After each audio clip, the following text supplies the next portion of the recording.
नमस्कार मित्रांनो, कशा आहात? गुड मॉर्निंग सर्वांना. हे बघा, इकडे बघा, ह्या झाडाला किती सारे फुले लागलेत. अप्रिन पर हे बघा, खूप छान झाड झाले. त्याला पानं कमी आहेत, फुलं खूप जास्त आहेत. हे बघा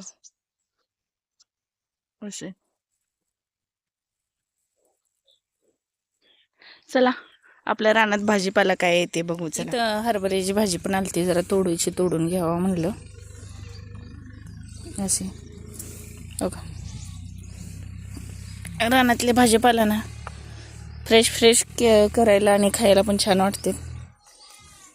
बघा, बाद झाली आपल्याला एका टायमाची खूप होऊन जाते बघा, हे ना.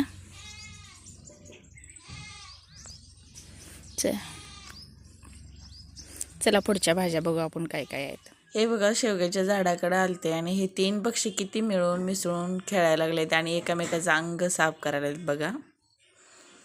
छान, किती साऱ्या काढल्यात शेवग्याच्या शेंगा बघा, बघितले का. आणि जोपर्यंत आपल्या स्वतःच्या घरातल्या नाहीत ना, तोपर्यंत ना मन भरून कुठली गोष्ट खाताच येत नाही. इकडे ताट भरून आमटीची भाजी काढून घेतली. इकडे हे बघा, शेवग्याच्या शेंगा काढल्यात. सकाळ सकाळ ताजी भाजीपाला नेऊन फ्रेश खायची मजा वेगळी असते बरं काय. बरोबर आहे काय नाही. हो का, किती साऱ्या शेंगा आहेत. आता एवढ्या साऱ्यांची भाजी बनवायची बरं का, सुक्कीच बनवणार आहे ह्यावेळेस. तुम्ही सर्वांनी लाईक करायचं आहे, कमेंट करायचं आहे, शेअर करायचं आहे आणि नक्की सबस्क्राईब पण करा माझ्या चॅनेलला बरं का. चला, बाय बाय.